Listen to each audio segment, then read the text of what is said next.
Hey guys, welcome to SheKnowsArsenal. My name is Jessica and I'm your host, and you can follow me on Twitter at @itchjessino. This is our live match reaction for Arsenal 3, Aston Villa 1. We beat them at home. We got that off of our back. I don't know if I could have survived another Aston Villa win against us. I just feel like we needed to get over that weird juju that they had against us. And it was a great game. It was a great game. I think that this felt better than the North London Derby. I know the North London Derby has so many different emotions attached to it because of it being Spurs and all of that. But this was by far our best performance. I would say probably since Mikel Arteta has come in, playing in a way in a system that I feel like that's what he wants to do. I know that, against Man City and Chelsea in the FA Cup, those are great performances, but I think this is probably as close to what Mikel Arteta wants. And so you can kind of feel good, seeing that performance and being like, okay, this is moving in a direction that feels good to us. So yeah, I think that performance was really, really good. And for me, it's more about what we do off the ball, on the ball. Does it feel cohesive? Does it feel like that's what we're trying to do? The goals naturally come if we're kind of doing what the manager wants them to do and it's coming off. Like, you know what I mean? So I love the performance. I love that we were clinical. I love that Emmy Martinez looked like a idiot. I love that. I love that. That guy is a total asshole. And I'm so glad that he looked like an idiot. Aubameyang was great. Lacazette's inclusion was justified. I wanted Tavares to start, and I think we're going to have a longish conversation about him because he definitely gave a different vibe to this team, and his athleticism was definitely needed. Sambi on his birthday, I think, had a redemptive performance. He was needing it, and he had it. And yeah, I what else is there really to say? I mean, we definitely need to carry this on, but at the moment we can just talk about this conversation or this game in isolation, feel it, enjoy it, and all of those types of things because we won the game. So there's about 47 of you guys watching right now. Make sure you like the video, subscribe to the channel. Make sure you like the video, you guys. There's this little freaking troll going around that's disliking everybody's videos like a freaking idiot. So like the video that they don't win. And I'm going to go ahead and bring in the panel. I have George here and Souls. Why are we so big? Okay, great. We're so big. Okay. Oh my god, we won and George got an upgrade. Damn, son. Oh yeah, this is place. This is place. Guys, they got me out of the cupboard. I love it. I love it. So we're going to do winners, losers, what we learned, what was confirmed. Oh, we are doing a loser. I have got my loser in my head. Yeah, we're going to do all of those things. Though, Tawana, the reason why we want to do this in isolation is because on the post-match show, we'll talk about the bigger picture here. We all know that we need to carry this on into the next couple of games and all of that. But in isolation, we can really talk about this particular performance and how good it actually was without having to go into all the obvious, topics about, yeah, we need to do that against Leicester. I think we all kind of know that, don't we? But yeah, let's go ahead and get started. I do want to kind of start off with anything that you guys felt like was learned or confirmed today for you in this match. I feel like there was a couple of things that we can kind of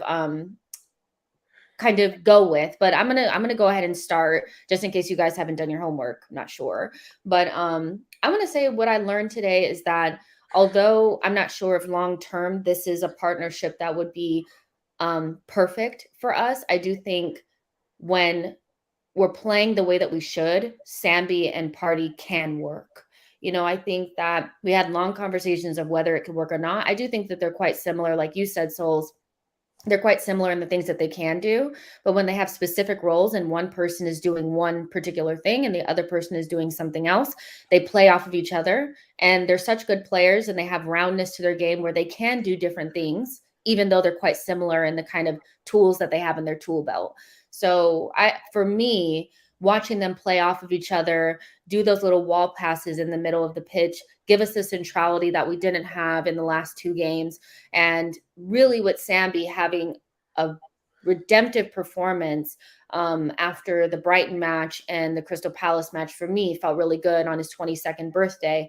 And I think they really played well off of each other. And I don't think that that's a long-term thing. But in the moment right now, without Xhaka being available, it feels good knowing that some sort of pivot works for us. You know what I mean? Because I think we all were kind of like, let's not play with a single pivot, let's play with a double pivot. And seeing it work gives you a little bit of that comfort where it didn't feel that comfortable. We were looking at Onani and maybe Ainsley Maitland-Niles, but I think Sambi has kind of put it like, okay, I'm the guy who's going to play next to Thomas Partey in, the near future. Do you guys agree, or do you kind of disagree with that? Completely agree. I mean, I was screaming for it, and I felt that the tactical switch was 100% the wrong reason to replace Xhaka. I've been going on about it ever since Brighton that we absolutely needed to do a switch, and it was completely unevident. But you know what, Jess? Like, at the same token, there was a lot of why I was so angry at the last match was, look, there were structure issues, and that's on the manager for sure. But there were individuals not respecting the fundamentals of the game. You don't win your second balls. You don't win your duels. Physical monsters at the back. Like, you're not going to win football games in addition to structure changes with that much space in this division. You just simply aren't. And, today, everything was on show. In terms of Agenda FC, in one of my previews, I said, I have a feeling right now we're going to see agendas just destroyed in general, whether it's Dean Smith, whether it's Martinez error, whether we're looking at Gabriel, his difference between how he handled Ollie Watkins last season to this season, where he did get dominated. The complete opposite happened now. You're looking at Ben White, another excellent game. Like, he was a big reason, personally, my man of the match. And what I really learned from this was this man is going to be absolutely immense when he's comfortable. You look at the way about his ball carrying, his technical security, something that we didn't see as he was getting used to his teammates and his role. Mm-hmm. But right now you're starting to see the leads kind of Ben White that you really saw that was breaking lines, going in between. He becomes an outlet that we don't need our right back to really help us and build up if we've got a confident Ben White stepping up in between the lines. I think what got maybe confirmed was probably the pivot. I'm not going to switch. I thought it was horribly wrong. I thought when you look at the pivot, our defensive line was higher. Our press was higher. This was all, and also Saka right wing.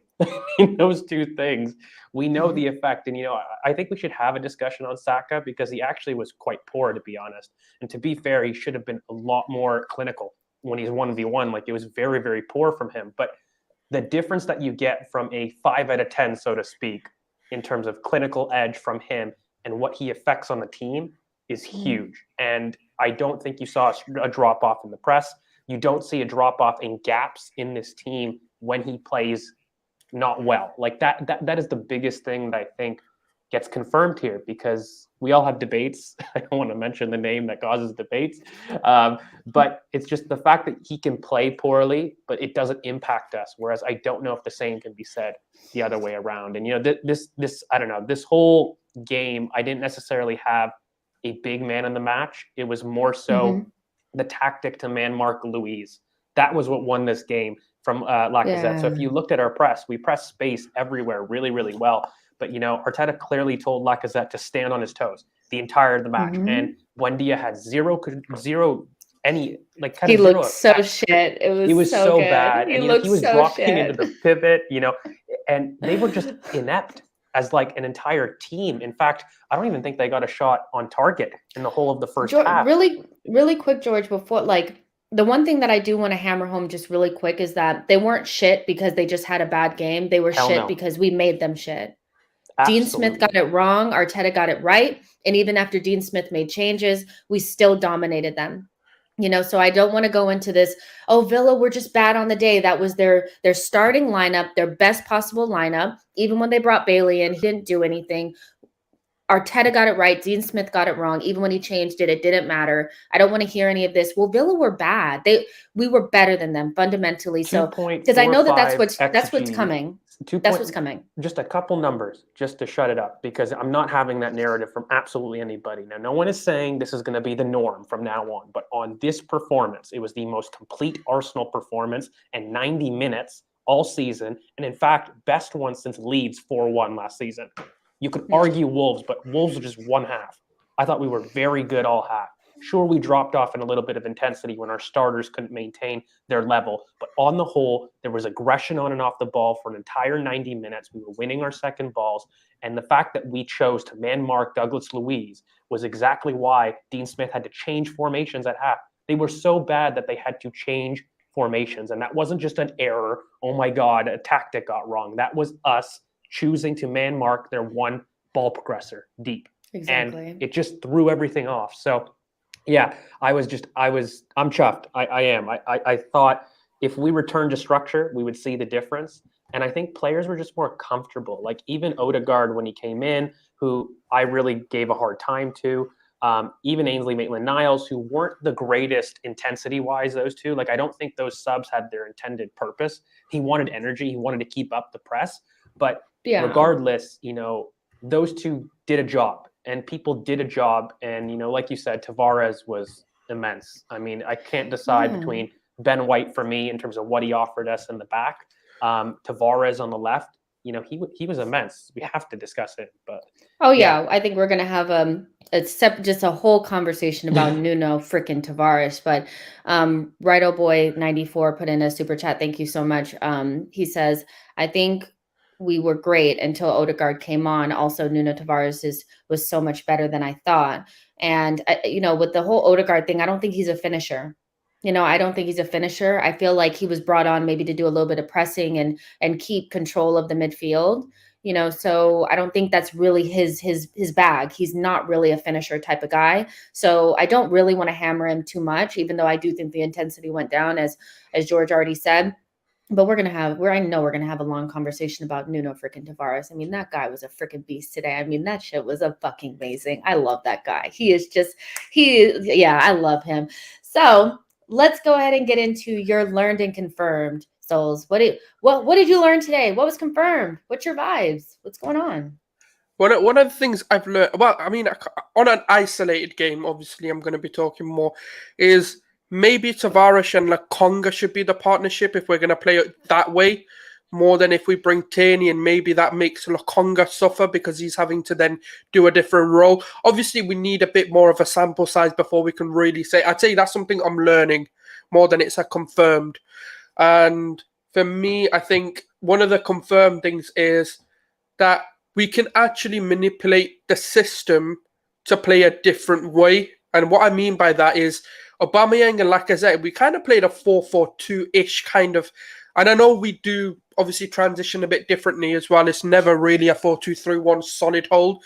But we were kind of a 4-2. We were more of a 4-4-2 with like ESR and Saka playing as like sort of right and left midfielders, and then obviously advancing forward with Lacazette actually dropping deep into sort of a number 10-ish role or a makeshift 10. And that's something I really liked. I thought that gave us a lot of avenues. It allowed sort of Aubameyang and Lacazette to sort of switch between each other, and one went forward whilst the other hold it. And we've got so many different ways we can break teams down that way. For example, the ESR goal was remnants of, sort of the Spurs goal that we had, where it was sort of 1-2 passes out the back and then literally came into Aubameyang and he flicked it right over, and we were right in behind them. And then when you looked at, obviously, Thomas Partey's and Aubameyang's came off penalties, but this is what I mean. We're starting to now see a lot more pieces being put together where we can manipulate this system where the fundamentals are there, but we can transition into different formations and structures within the game, but keeping sort of the fundamentals there, such as the double pivots, such as having two midfielders who are there just to dominate the game. And yeah, that defense. I mean, I have no words. I have no words for how good that's the this sixth defense time is. in a row, and we haven't done that since 2017. Shocking. Done what? Sorry, done what? We haven't been able to field a consecutive back line since the sixth time in a row since 2017. Yeah, they were incredible. That defense makes a huge, huge difference, I think, for sure. Yo-Yo says partnerships and combinations matter the most, have to protect the few that are developing. Yeah, I think that's definitely true, especially when I'm able to ask one question. Yeah, go ahead. How much more free did you think the players were today? Because I felt like they had no reins on them. And they were kind of given, I wouldn't say complete freedom, but they were given a bit more freedom today to do what they wanted. I hope that made sense. Well, I think when you're in your right positions and you're playing in a system that makes you feel comfortable, you're a little bit more free. Like that's what I think. I feel like when you're out of your position, you tend to be a little bit more like, oh shit. And I just think they were a lot braver. You know, Arteta's been talking about being brave, and it's hard to know if it's what Arteta's system is doing versus their lack of bravery on their own. I think it's a combination of both. I don't think they were necessarily super free. I think they made better choices when they were on the ball. I think Tavares running forward, I mean, that may have been something that Arteta told him to do, but he does it differently than Tierney. But I think Tierney does something quite similar. And then when you saw Lokonga and Partey in midfield, they just connected with each other, and we weren't doing that. So I don't know, George, do you have a different opinion on it? But I just think they were in the right positions. They felt comfortable. So then they had more freedom. But so it's a little bit of give and take. I hate to be that guy on the fence because, look, as a manager, structure gives you comfortability, and players absolutely respond to that. If you put a player who's uncomfortable, he's probably going to play poorly. But in addition, I'll use Odegaard as an example from the last performance till now, right? And I'll use Saka, who are both. One is an example of somebody being put in a bad performance, but also playing poorly, where somebody could play poorly but be put in the right position. And the biggest differences that you're going to see here is we just respected the game. I hate to be that annoying trope person, but we won our second balls. We were strong in the duels. And despite giving a structure where players are confident on the ball to perform because they're where they're most comfortable on the pitch, off the ball, there were some serious issues for me last performance that I was not happy about. It wasn't just the structure that I'm like, okay, tactically, this is ridiculous. Odegaard versus Gallagher. Whereas now you've got Luiz versus Laka. Like, it's total dichotomy in every facet of play. Like, if you're looking tactically, did the manager get it right or wrong? Amazing today, really poor last performance. Were players also winning their second balls high up the pitch, aggressive all game? Absolutely. Did they do any kind of resemblance of that last performance? They didn't. Is that all down to structure? I don't know. Because, in my opinion, Oba was really the only one willing to press last performance. And, that for me wasn't necessarily the case today, even if players are more comfortable in kind of a pivot, which is definitely what I wanted. So in one sense, structure absolutely matters. And I think it matters more for on the ball critiques, though. I think off the ball, whether you're in a poor structure or not, you need to win your races. You need to win your duels. You need to be first to the ball. And if you're not going to do that, you're not going to be competitive. Period. End of story. And so we kind of seen that stark difference. And look, there were a lot of things that got quelled today. I don't know if you guys look at the stats, but like 6 big chances, absolutely clear that there was a plethora of chances, not just in a 10-minute period throughout the game. Smith Rowe created himself 4 huge chances for somebody that doesn't have a final ball. Like there was an insane amount of just agenda ridden in this game. And it's hard not to get excited because I think you see the potential when this team and manager play to the basics, when they don't overcomplicate things. This is another scenario. I think this is our best performance without Xhaka. So we can perform in non-ideal situations. This manager can choose the right team and he can choose the right tactic. Like, this isn't the first time that we've done this, but again, it's consistency. It's about replicating this type of performance long term.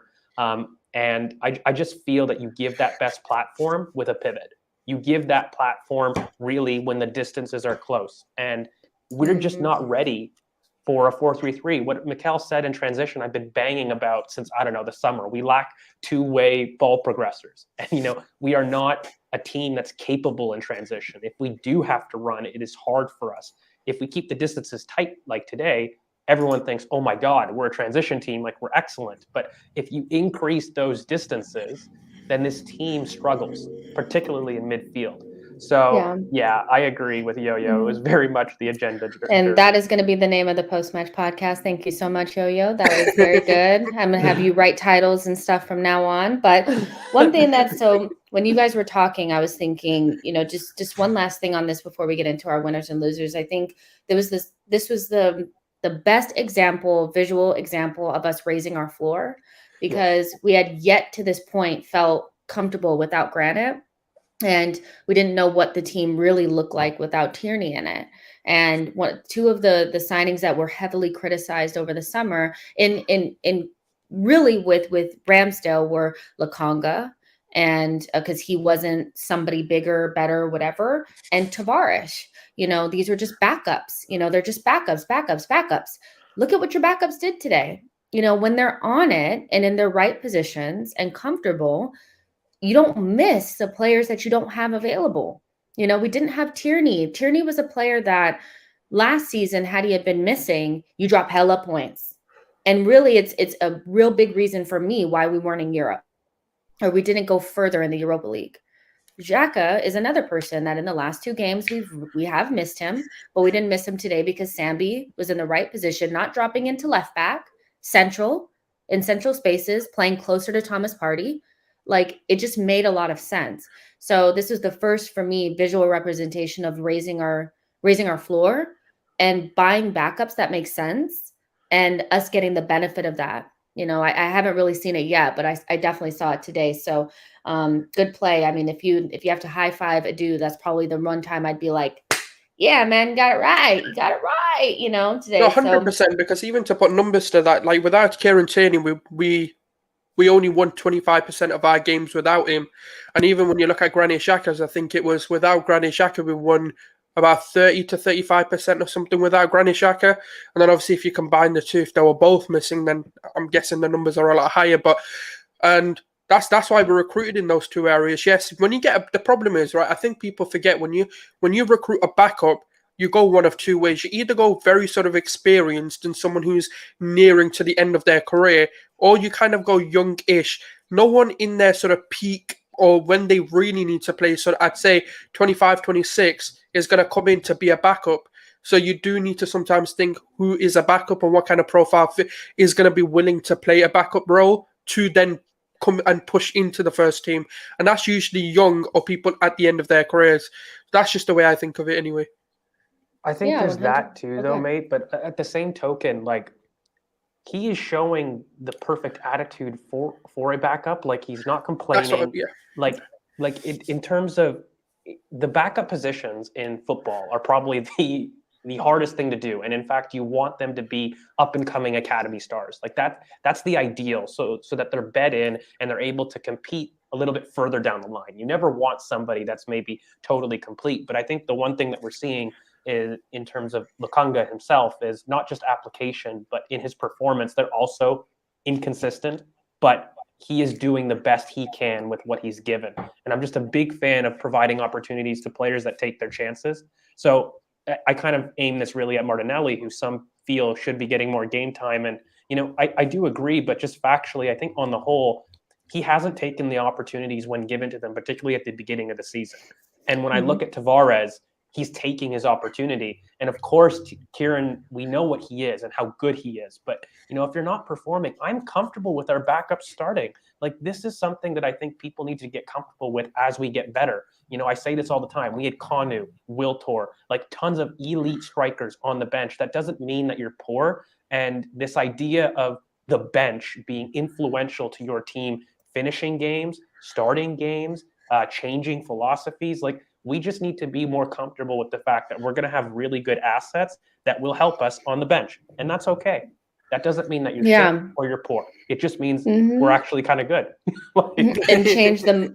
And really, for me, changing the mindset of language. A lot of people say they were dropped, and then the connotation and connection to drop means that you were shit.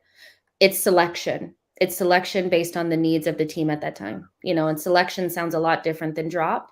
And that, for me, is all I wanted to see today. I wanted to see Nuno in the team, not because I think Tierney is shit, but because Tierney was clearly carrying some sort of injury, and he just needed a little bit of a break. Like, it's just not, it's poor. actually Like, not that deep. He wasn't poor. Yeah, I just honestly, it's fine to say that he was poor because, I do think he was poor. And, you have to be fair, in my opinion. Look, everybody does it. Everyone has subjective bias. I have a bias against Pepe, for sure. But, and I love Emile Smith-Rowe. Like, I think that kid is amazing. We all do it as fans. But I think the one thing that you do have to call is really a spade in a sense, when, your best players may come into a period where they're not, there. But that's what your bench is there for. You know what I mean? Like, that's the whole idea of getting a good bench and depth and, becoming a good team that wants to compete for the biggest titles. You need your squad to help you win. Your starters can win you a game, but your squad wins you championships. And so we just need to be more comfortable as we develop both and we become closer to winning a championship, that the squad is going to become a lot more important in our calculations as opposed to our starting 11, which now we highlight because we need results. We highlight the starting 11 and we nitpick these things as fans with Mikel's decisions, but also people in the lineups because we're so poor and we're not doing well. Whereas I think as you become a lot better, these things become trivial. So but it's great to see. It really is. Yeah. Zamir put in a super chat. Thank you so much. She says Saka was really poor tonight because Arteta overused. Other than that, it was a great win. I don't know. I feel like most of your best players will be played more than others, and I want to just be a little bit careful because it's not his fault that he plays for England. And I think that's really, can you really name any player that came from the Euros England squad that has hit the ground running? I don't think so. And I think that's a little bit of a, no, hold on. I think it's a little bit of a symptom of playing in the Euros for England. And yes, Arteta uses him a lot, but there's periodization as well, where they're saying that players need to continue to play to keep their fitness.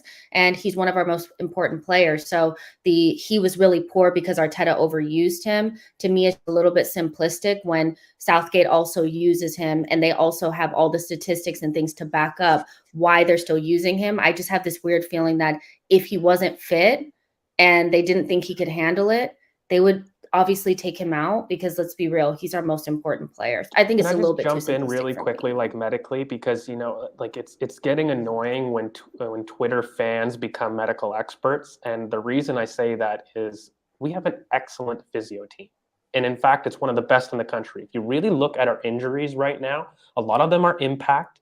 Okay, a lot of the times that we have extended layoffs are not from overuse, and I know that there's scars from the past, but Bukayo, if he met the daily assessment, he was fine to play. He was out for 1 or 2 training sessions. You don't suddenly zap your physical fitness in 2 or 3 days. That's not how it works. And so for us, it was more about balance. And in fact, Saka's influence today was key to our press. So the reason in terms of him being poor in general play is non-existent to the press because we don't get the same press that we had for as long as we did with others. I'm sorry, we just don't. So even if he was poor in general play, which we can say, at least he did his role in the system and he didn't hamper us from imposing our style of play.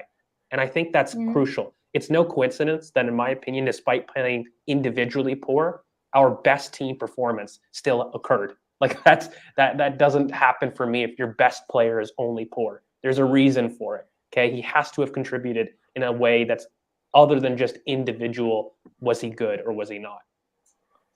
Yeah, for sure. Let's go ahead and jump into our losers really quick. This can be fun because I'm gonna make it fun because there really wasn't a lot of Arsenal players. I think there's maybe one that you can throw in there that's kind of shady if you want it to be. But at the same time, for me, I'm thinking my loser is just, and this goes into the agendas that you're talking about, George, is Emi Martinez. I just love it. It fucking injected into my arm.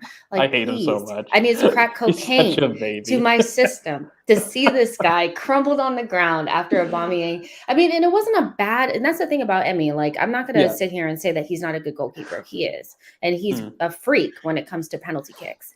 Oh my gosh, look who has showed up, you guys. Oh my God. That's all we have to do, a win, and we bring him in. Yes. Arsenal win more, and then he comes on. I know. Harry, we're talking about Emi and how funny it was. I mean, I think it was more funny because he saved the penalty and then Aubameyang tapped it in and he crumbled to the ground. I was like, what a loser. I just loved it. But at the same time, it's when you look at the opposite end of Ramsdale, and I know that there was a lot of is he worth the money? La, la, la, la. His distribution today was actually insane. When you really look at what he does for us in terms of buildup and then the saves that he makes, he's such a reliable goalkeeper. And I really think we just need to pack away this Emi Martinez thing and throw it away for good. We bopped him today. He had a mistake. He saved a penalty. Aubameyang kicked it right over him and into the goal. It's freaking done. And It's just so funny. I'm sure he talked about it maybe in the press conference, talking about how Arsenal ruined his life. But really, Arsenal didn't ruin your life, baby. You wouldn't be a starting goalkeeper if you were never on Arsenal. Like, I don't think you would be, so it is what it is. But he was the biggest loser today. The agenda of Emi Martinez and still dragging that up a year after is dead today. Bury it. And yeah, that's my loser for today. Does anybody else want to add something else on there? Or do you want to just move on to yours? Well, you guys good? I think you did it good. You good?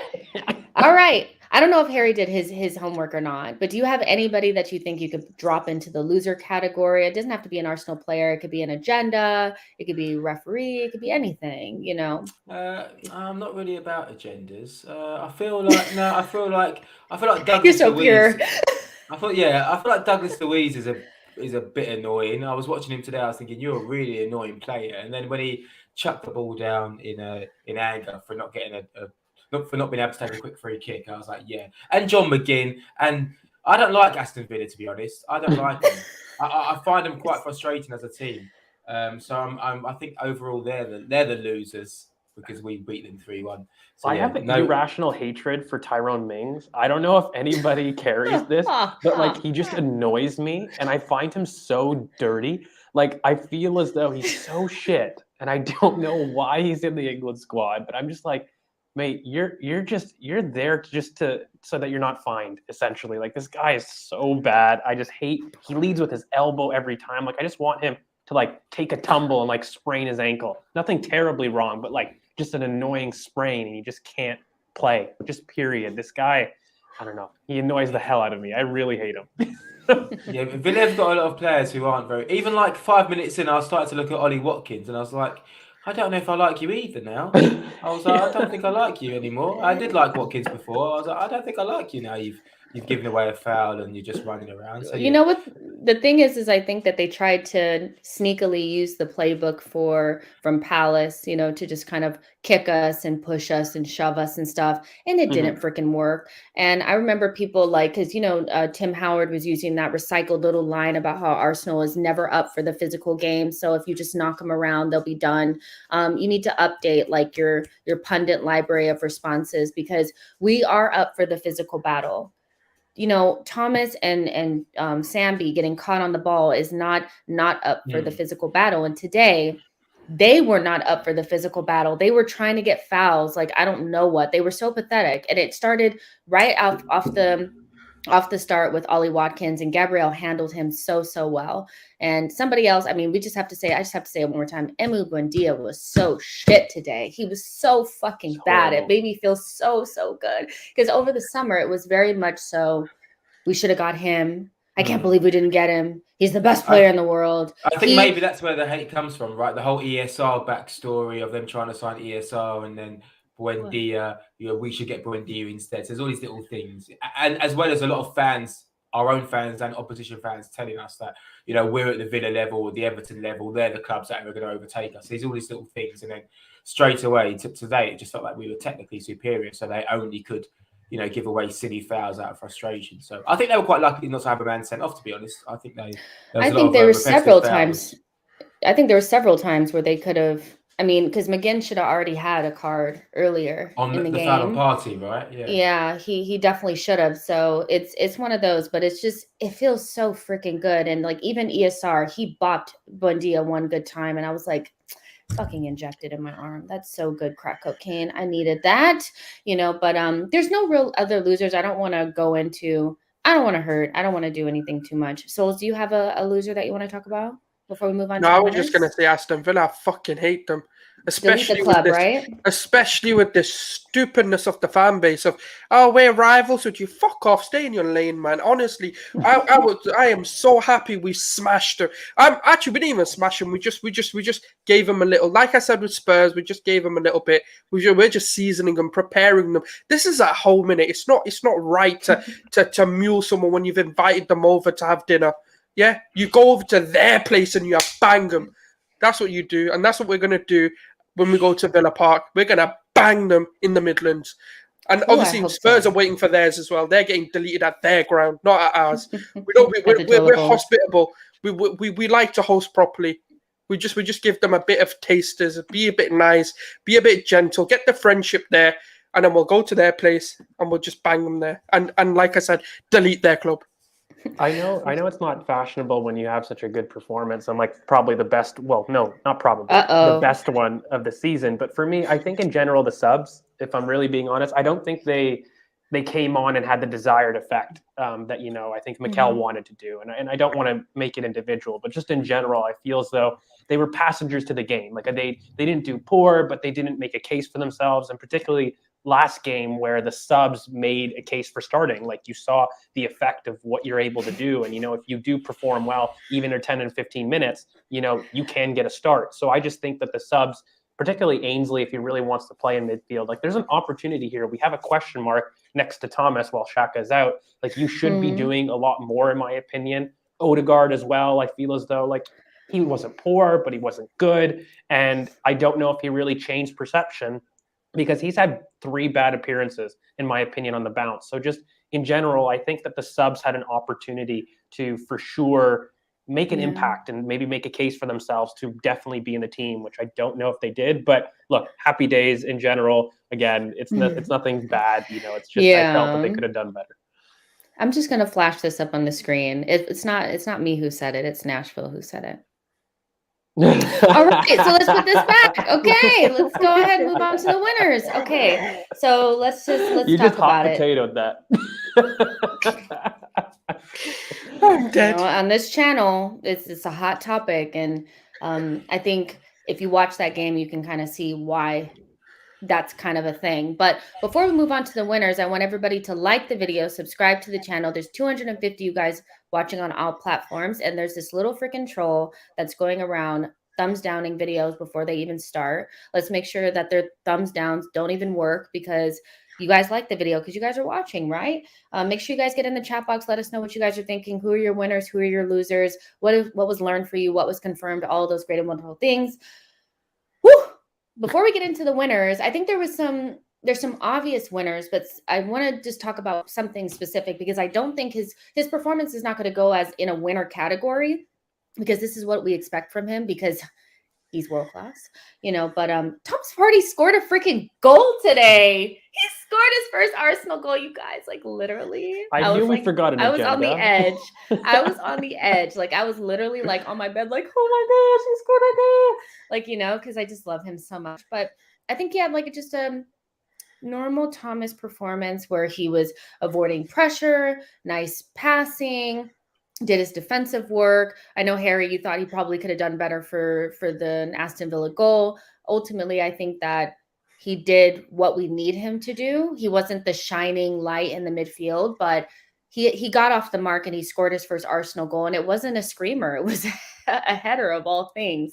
And, I mean, the one that he hit the bar could have been a good goal. Like that. Oh my gosh, yes! I thought that was a. And he was great on set pieces all game. Like I think, like of course his goal, which was like a little shoddy to be honest, like it went in off the shoulder. But who's complaining? But his near post runs all game were causing. Yeah, there was another one, but he kind of looped it, but it kind of just went over the bar.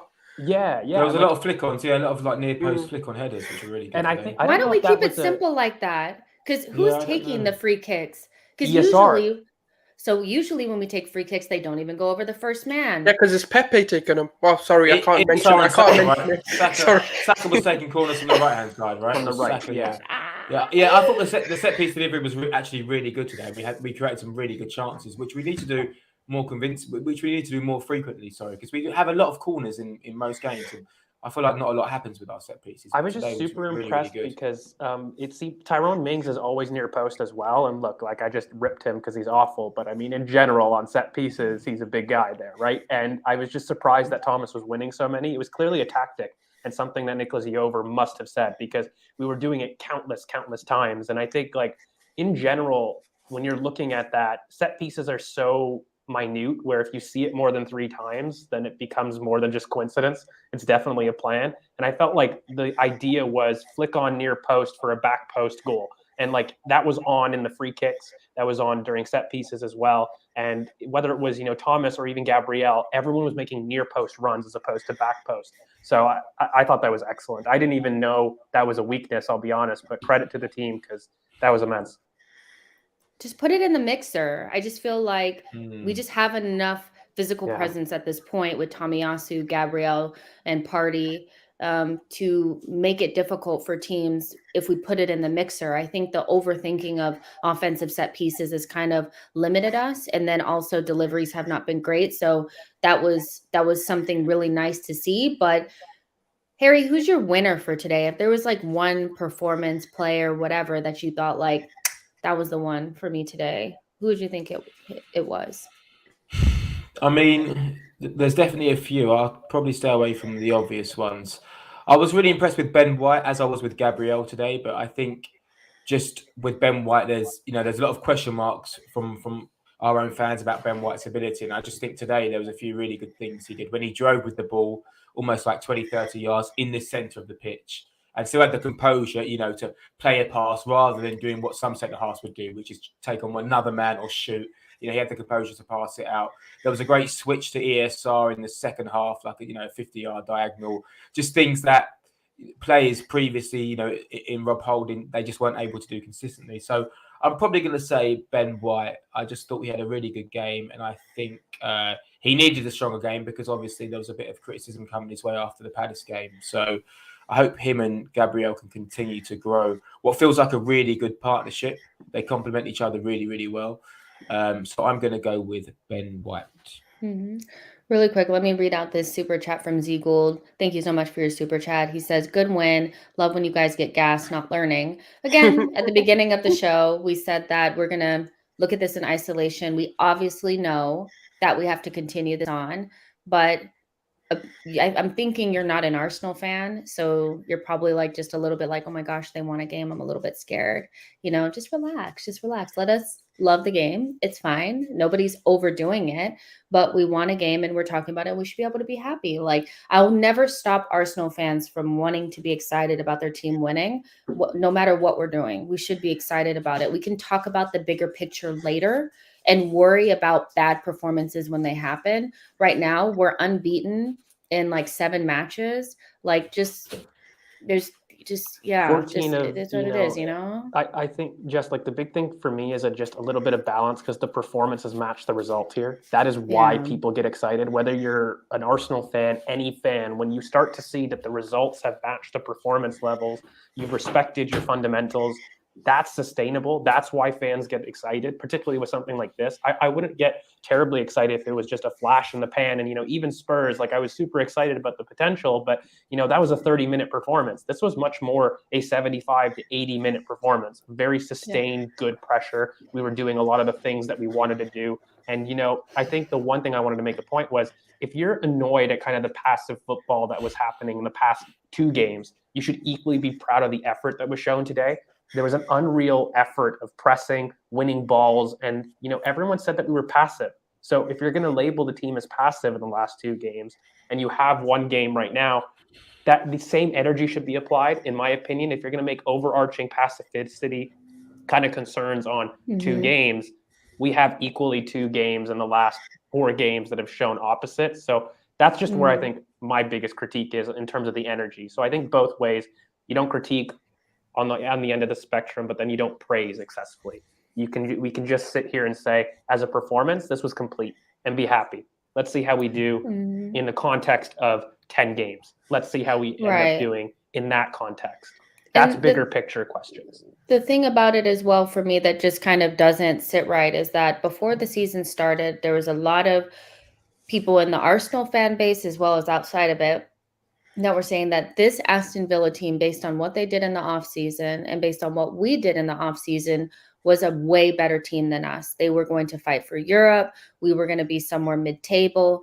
And so you can't turn around and say, well, you beat a mid-table, really shitty Aston Villa team, when the narrative over the summer was that everything that they did was amazing and everything we did was shit. They were going to fight for Europe and we were going to struggle. So either they're good and they're better than us and we did a good job to beat them, or they never were good and we should be beating them anyway. Can't have it both ways. You can't switch it up when we beat them, and we beat them comprehensively. It wasn't just, and again, it wasn't because they showed up and they didn't do, like, they just fell off a cliff. we stifled them. We ran them into the ground. Like, it really wasn't like one of those where it wasn't like the Spurs one at all. So let's just be able to enjoy it, and we'll just move on with our winners. But I guess White is a really good one because he gets shitted on so much, and he hasn't just been good today. He's been good for like the last 4 games. Like, it's just bullshit. But today he was very, very good, and he's really growing into that partnership with Gabrielle. But I think I'll go with an obvious one. I'm not going to do Tavares. Because maybe we'll leave him for last. But I'm going to go with Aubameyang.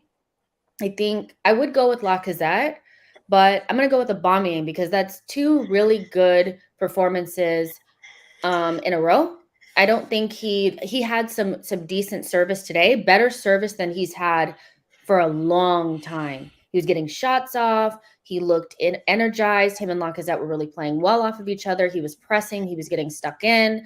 His penalty was saved. It wasn't a bad penalty. It was saved by a really good goalkeeper that saves penalties, got the tap in. Like, I think this was a really good performance for Aubameyang, like 2 in a row. I was somebody who felt like, okay, well, you want to bring in Lacazette. I don't really think him and Lacazette really work well together. So maybe you just, select Martinelli over him or whatever. That wouldn't have been the right thing. Like, Aubameyang did really good today. And I do think he's in goal scoring form now. You can't drop him now.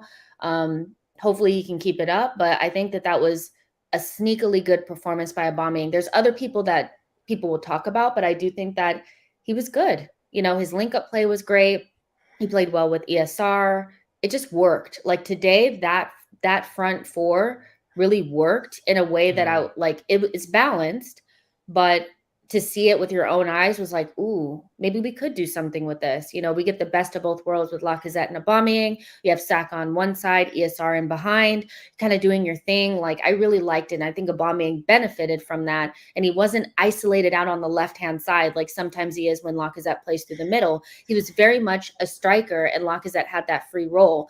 That goes back to Arteta. I want to give him credit for doing something that, some people will act like Lacazette was just doing that on his own. He was told to do that, and not leaving Aubameyang isolated, not having him out on the touchline, having him more central, and Lacazette playing that free role benefited Aubameyang in a way that was, and it wasn't like his work rate was still good. So for me, Aubameyang was the better one. Can I just quickly say that's 4 goals in 4 home games? You took the words out of my mouth. I was just saying, because obviously he did 3 and 3, and now it's 4 and 4. So he's in incredible form in terms of just scoring goals, which is what his primary job is. But then on top of that, he's working hard, which is what I've said. If you're not scoring goals, work hard and try and impose yourself on the game. And he's been doing both. And the link-up souls. Can you follow as well? That's what I'm saying. Like, he's not, if he's not affecting, like, obviously as the game went on after he scored his goal, he wasn't really getting the chances. So instead, he dropped deeper and tried to help create chances, which is what we praise Lacazette for doing. But he's now starting to put those complete performances in again. So yeah, he's my striker. I've always said I'm giving him a pass last year because of all the crap he was going through.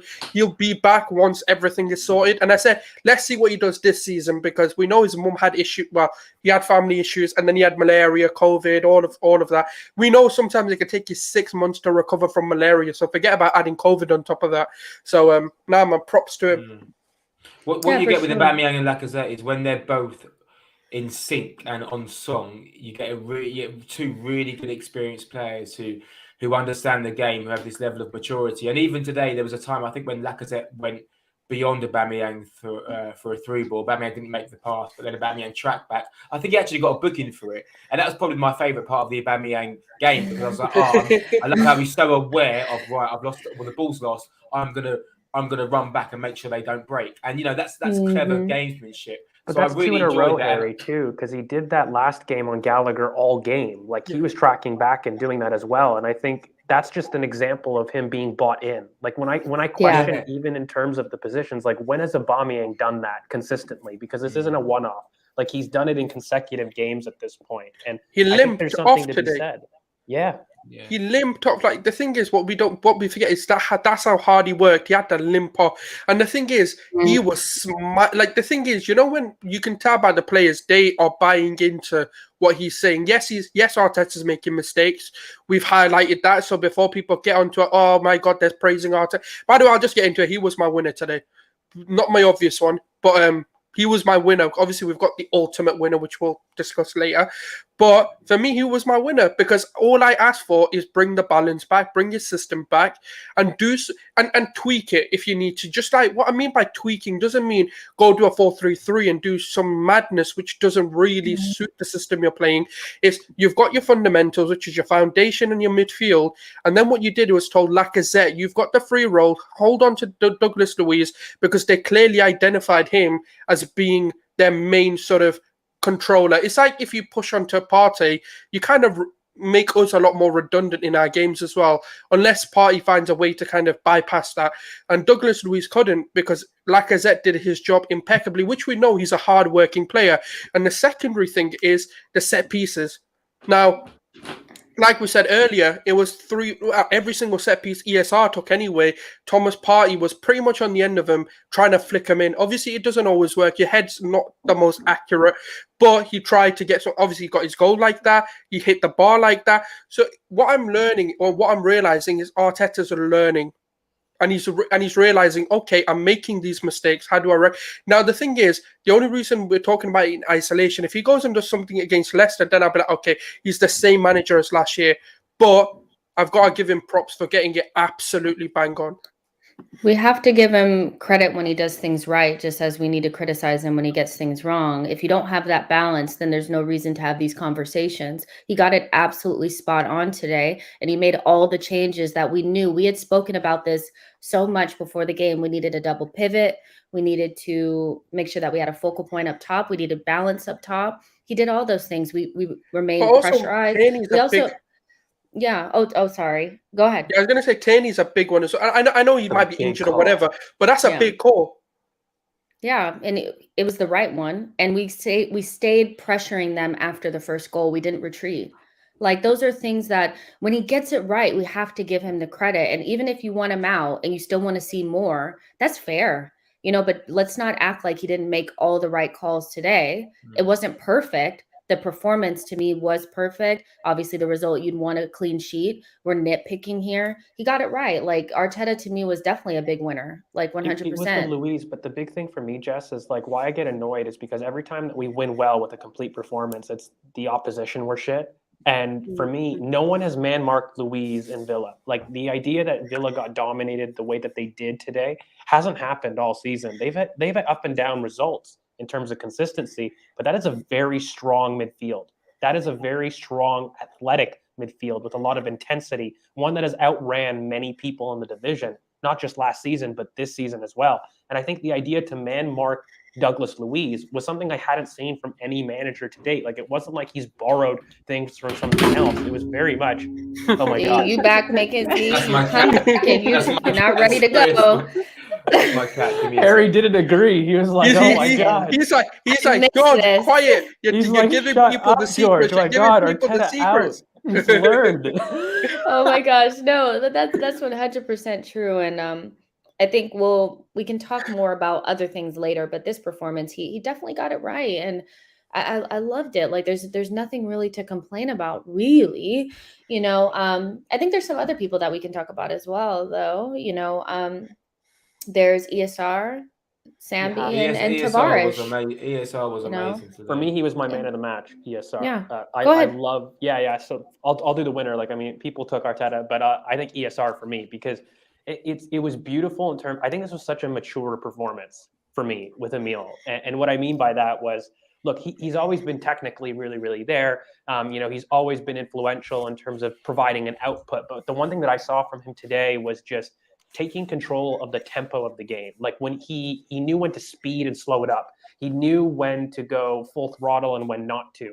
He was just very diligent in terms of his defensive performance as well. There were times like, we did play him left wing, but really he was everywhere. Like he really, for me, had the free role. Like he was going in, there was immense block shots. He again had 4 big chances. This idea that Emil doesn't have a final ball, I think can be put to bed. He definitely does. Is he perfect? Is he learning the game? Of course. He's not perfect. He's not going to always get it right. But, he saw the pockets today and he released people at the same time. Like this idea that he was indecisive in the final third or not providing the opportunity to the free man was just not the case. I think all game he was excellent. And he was just a poster boy for really the Buendia. Like you're naturally going to get narratives from the way things were handled in the summer between it. But for me, this is why I'm so excited about Emil and his potential. I received a lot of crap about why do I think Emil is so special? And I think today is when I talk about affecting different phases of play, this is what I mean. Like, it's not just the goals. It's not just the output. This man will dominate a midfield and he'll dominate a game. And I think he did that. Like, he really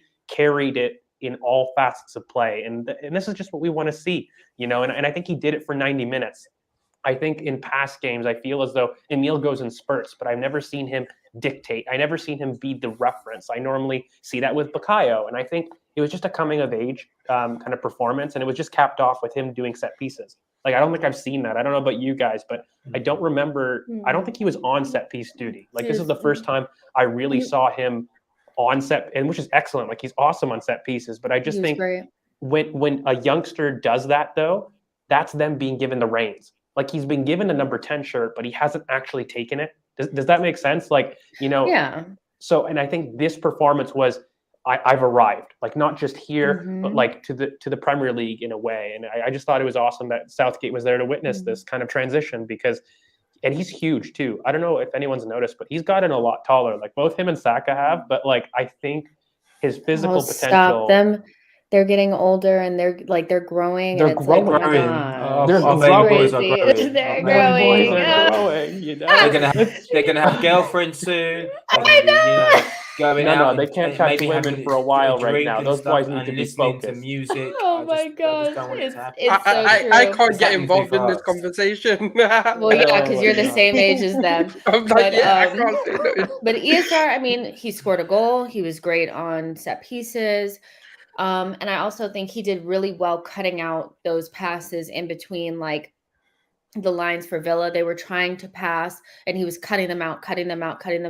That's not just them being sloppy on the ball. That's us being smarter than them and our players being switched on. And so I think ESR did a really good job at that. He's definitely man of the match.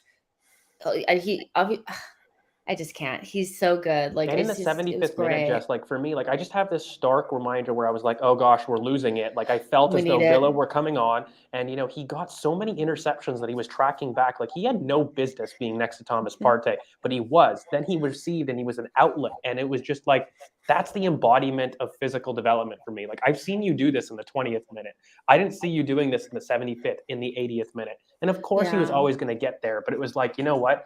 I think the talent and the projection met the performance for one of the first times. Like he's always been good, but this was his day, for me at least. A lot of people had great performances, but this was him saying, yeah, this is my team. I'll take control, guys. You can give it to me. Before we get to Tavares, let's talk about Sambi, just him by himself.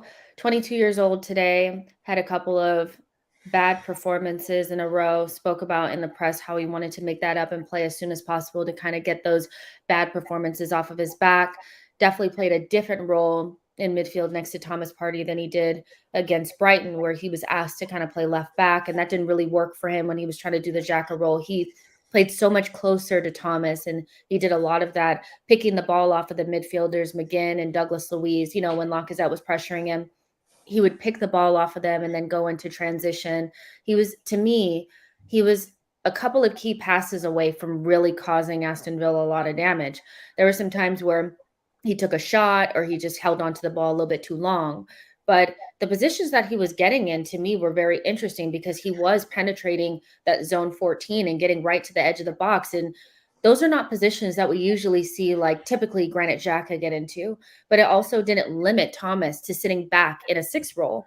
And so having 2 players that can kind of do both roles, playing off of each other, but still have the athleticism to kind of get back and move and shift, I thought that was really beneficial to us playing against a runny, sprinty kind of Aston Villa midfield. And I loved Sambi's performance today. I did. Like, I really, really did. And I thought he showed a lot of maturity in terms of having bad performances and turning those into good ones. He's still not perfect and still quite raw, but I thought he was excellent. Like, I really could. The guy, like, I know that some people were like, who is this guy? Why are we buying him over the summer? He's not that. And I still think we should have brought in another midfielder. But I think he's going to be really good for us in the future. I don't really know what his true like ceiling is or whatever, but I'm liking what I'm seeing so far. And I like his maturity to kind of get out of those bad performances and do something good today. You know, I really liked him today. What do you guys think about Sambi? I was wrong. I can admit that bit. I'll just get my bit out of the way then, because I mean, when I said I don't think they can play together, I just meant this season. I just thought there was a bit of development I wanted to see from Sambi. Obviously, it's one game. I'm not going to get ahead of myself either. I'm not going to say I was completely wrong. But this can work. That's what I wanted to see, which I hadn't seen before. And obviously, if Arteta's adamant that the sort of left centre mid or left midfielder needs to play this Xhaka role, then yeah, it's never going to work. I think that's when you've got to opt for like an Ainsley Maitland-Niles or an El Neni type to come in if Xhaka's not available, or you go bring a midfielder in. But if Arteta's willing to do this, where he plays two midfielders who aren't going to drop into the defence, but just going to stay in that sort of midfield role, go into a 6 and go into an 8, then yeah, that's fair enough. That's going to work. And to be fair, he got it bang on today. And I think Sambi's performances, like you said, there was a few moments where he could have maybe slipped in Aubameyang.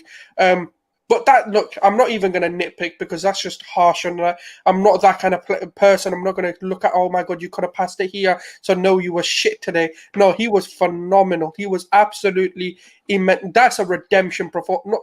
Not that he needed to redeem himself, but he needed to redeem himself for himself, you know, just to prove to himself that actually I've got what it takes. And it's against a strong midfield. It's not like some Burnley, for example, where I don't really rate their central midfield. Yeah, the wide areas are really good, but this is a midfield who have firstly dominated United. I'm not rating their midfield, but they did dominate United. They did a class performance on them, and they've come in. They tried to do the same, but we isolated them, and Sambi's part of the reason. There was some very crucial tackles he brought in, and there was a really good pressing from him. So now I think he had one of his, well, I mean, he's not had many performances, but this is his sort of, I want to see this more. I think the two big things for me was he was releasing a lot quicker, and he was much closer to Thomas in terms of he understood when to go and when not to go a lot more this game. I still think there were some issues for sure, but those decision making was a lot more mature today. That was the difference for me. I think Souls, like when you were saying they couldn't work, I was a big fan of emphasizing the role has to be different. Like Lokonga could work, but he has to be deeper like he did at Burnley with second half. And, I think we saw that a lot more. They both definitely went up and down, and they took kind of ball side was the one that pressed up, between Thomas and him. Like if it was on the left, Lokonga would step up into the forward and Partey would hang back. And they did have a little bit more dichotomy of that. But they switched between as well. Like one was on the right, one was on the left, and then did exactly. I think, but the biggest thing for me was their distances were close together. So when we talk about a pivot, you have to have the distances close together. Otherwise, you're going to get burnt. And by the way, I think you make a good point, Souls, like especially against this midfield, which was intense, transition focused. I was worried about, Sambi for sure, because he didn't show to date that he was able to keep those distances right. And so he deserves praise because that was the biggest difference for me. I still saw, look, some technical things that were amazing and then some things that he needed to work on. But for me, that was the biggest thing. Like he understood when to go, when to sit. And by the way, guys, like that is the most important step for a young midfielder. Like when you are coaching these things, it's not really the technical or it's not really some of the physical challenges, because that's something about application, really. What you really need to teach them is the idea of when to go, when to sit, understanding dynamics of like when to go ball side, when not to. Like those are maturity aspects of the game. And I just think he was very, very good today. And you know what? That only helps us because, look, as much as I love El Neni's not the future, particularly in terms of a contract and in terms of what it means to our squad. If we can get Lokonga playing well, even though I still don't think he's a 6, I still don't think that's the case. But if we can have him play well in that absence, then that develops an asset that we have instead of basically playing somebody that may be a better fit, but just fundamentally won't advance this team and is not going to be part of this team for the next 6 months, really. So I was happy to see that for sure. Yeah, I was loving Sambi. I really was. Stay Fresh, thank you so much for your super chat. I really appreciate it. Stay Fresh says it's obvious that what was different about this team was Lacazette, but just like last year, everyone gets credit but him. He is the fire and the drive. I don't think that he didn't get any credit today. I mean, I said he was the reason that he won. I think we all did. I think maybe because we didn't isolate him as one of the winners. But for me, like the reason why I chose Aubameyang instead of Lacazette is because I have like a thing with Aubameyang where he's not my favorite. So I want to make sure that I acknowledge the performances. I know what Lacazette is. Like, you know what I mean? I knew that if he came in, he would do those things. And I wanted him to play in this match. He justified his selection. And so we didn't have a specific section on Lacazette, but he definitely was one of the bigger differences. I think having a pivot is also just as important. I don't think if we don't have the midfield, we're not doing anything anyway. But he definitely deserves his flowers, and he did exactly what I think we expected him to do if he was selected for today's game. You know, I will say I want this performance away.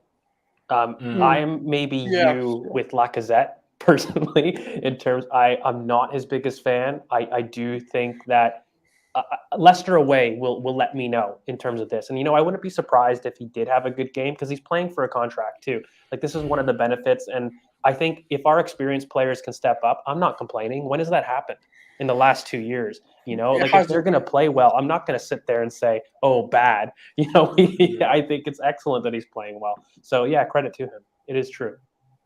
All right. It's time to get to it. Our final winner, we know who it is. There's about 252 of you guys watching. Like the video, subscribe to the channel. We are talking Nuno freaking Tavares. That guy. He is that guy. Literally, I mean, he's 6 million or whatever the fuck we spent on him. It was very little money, right? We didn't spend a lot on him, but we know that we needed. He was arguably one of the most important signings that we made over the summer because of Kieran Tierney's fitness issues, and we needed to make sure that we didn't have to shift everything around if Tierney was unavailable. And there was a lot of questions around how good is Nuno. And I think he's still a work in progress. He's obviously really raw. He's not really the technically secure kind of guy that you're thinking about, like when you're like, okay, because Tierney for me is pretty technically secure. Tavares is more of a runner and athlete, but he loves to get into the final third and he's quite direct. And I like that about him. He had such a good performance today. And like you said, George, he took his moment. Like he had pretty much one game to make people understand what kind of player he was. And, one game can really change a fan base's opinion on whether or not you should be here. We're very reactionary as fans. If he had not had a good game, imagine how people would feel, So that guy was so good, taking shots, overlapping. He was really good with ESR. And I think he made a case to play against Leeds. I think he should play against Leeds. Harry, what did you think? You were in the ground. What did you think of Nuno? What did he look like out there? Were you impressed by him? Like, was he somebody that you thought maybe before this game, okay, I'm not sure if he should be starting, and now after that, you're like, okay, cool, he can play at this level? Yeah, I think it does depend on the opposition, though, as well. I think he was coming up against Cash today and then a pretty subdued Watkins and Ings. So there was freedom for him to get forward. Listen, I thought he had a really good and effective game. I think, respectfully to him, he's a little bit mental to watch. Like, he gets the ball and he's just running, and you're like, God, where is this geezer going? And because he's almost two-footed, he's got this ability to drive inside, whereas sometimes with Tierney, it's very much on the outside. Or when Tierney does drive inside, there's this awkwardness for him to get it back on his left foot, whereas Tavares can swallow up the ground inside and have a shot or play a 1-2 and go in the box. So, yeah, I think it's a really positive thing. And ultimately, if there are fitness issues over Tierney, respectfully to Kolasinac, we could have been seeing someone like Kolasinac in tonight. So the upgrade is huge. And now we have, someone in Tavares who is more accomplished on the ball, a fitter, more of an attacking threat than someone like Kolasinac. So, yeah, I don't want to get too ahead of it. I don't think I'm as excited about Tavares as maybe you guys are, but maybe I need to watch the game again. I thought a few times once he got into the box, I wasn't overly impressed with his deliveries or his end product. But obviously, I'm sure that will improve time after time. He But yeah, definitely should have had an assist. You I know, don't know. He that had one a Yeah. couple of ball. good deliveries for me. I think, you know, where I'm with you, Harry, is his technical ability in midfield. Like, I think he is Yeah. kind of like he's almost wearing Timberlands at times, and then he has a great final action. Like, and I'm with you that he's frustrating in that aspect, but he's a physical monster. I just thought when he got to the final third and he was on the overlap a few times from an ESR pass, I just felt like the cross across the ground wasn't strong enough, or didn't have enough conviction, or wasn't played in the right angle. I might be harsh, but there was a few times from my angle when I was like, if you play this right now at furious pace, it's going to make it to Aubameyang, and it always just seems to get intercepted by Martinez. I don't want to be too harsh on him. I think it will come, and there was a time when he had a shot on his left foot, I think, which kind of just ballooned over. But anyway, listen, either way, Early, right when he broke the lines. Yeah, but either way, for a young player, you know, and the signing of 6 million, it's brilliant, and I'm sure he'll keep on developing. And it just means when Tierney is injured, that we can be less nervous about who's going to replace him. And I think Tavares will continue to grow. But if Tierney is fit, I do start him against Leeds, I must say. Sorry, against Leicester.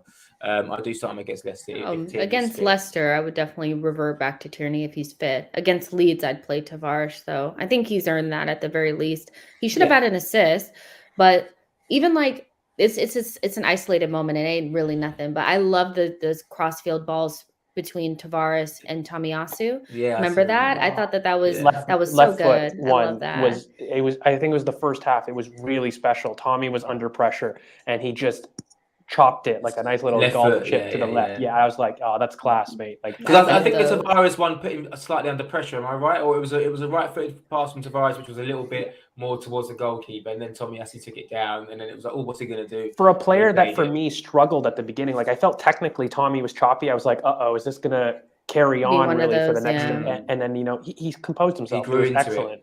Yeah, and I think the big thing for me with Tavares though is he's a physical beast. Like we talked about the physicality of our back line being really the difference today in terms of the duels, but for me, he's really good aerially, and in terms of him getting going, he's very Kyle Walker-esque in that regard. If you have him at 15, 20 yards, he's going to outpower you. And I think whenever you recruit physical specimens like that, they rarely go wrong. Like even if, backup left back isn't a thing, he could be a tactic at left wing if we're trying to hold on to a lead, if we're trying to secure things a little bit more. For me, he was just very good aerially, which I really appreciated because Watkins was on his side, right? Like Watkins was with Gabriel and him, and there was a lot of times he put himself up for the challenge that was really, really good. Look, the technical things, I agree. Like I think he's very, very green. I don't know if I'm as high on some of those because I still think he makes the wrong decision in tight spaces. But athletically, it was like there was like a propeller engine. Like, when you have Tierney, you get this thrust and you're like, the team is moving up. He has that ability to do it. So I think he'll get people on their feet and, he'll do a dumb thing where he'll burst from deep, make the wrong decision, but it carries us up the pitch. Like, if that makes sense, like he'll have the Burnley situation where he had one today, exactly what you were saying, Harry, where he got it from his own half and you're like, oh my God, he's going all the way. And then you're like, oh, that's a poor shot. But like, you did so good up till that. But again, he's what, 21, 22? He's 21, yeah. So it's like, yeah. And he also hasn't had a lot of professional experience. Like even for Benfica, like, he was used as a sub and like, he wasn't really, he's a very green 21. He's not a Marcus Rashford. Yeah. So yeah, exactly. And the thing is, imagine him. He's come from Benfica, right? Like you say, he hasn't played a lot of games. He's been signed for Arsenal.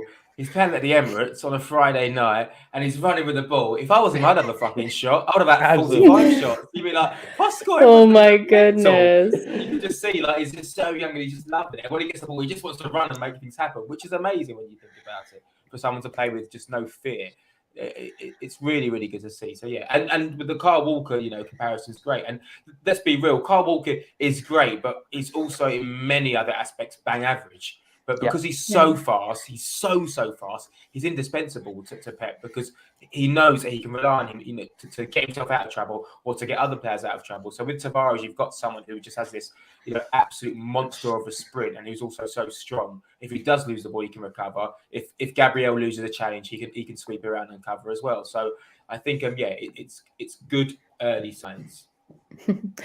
Yeah, for sure. Definitely good early signs. Nothing to stamp, like this is definitely it. We don't really know what's going to happen. We definitely have to see how he develops. But I think credit where credit is due. The guy came in and coming in after a fan favorite, somebody like Kieran Tierney, who everybody loves.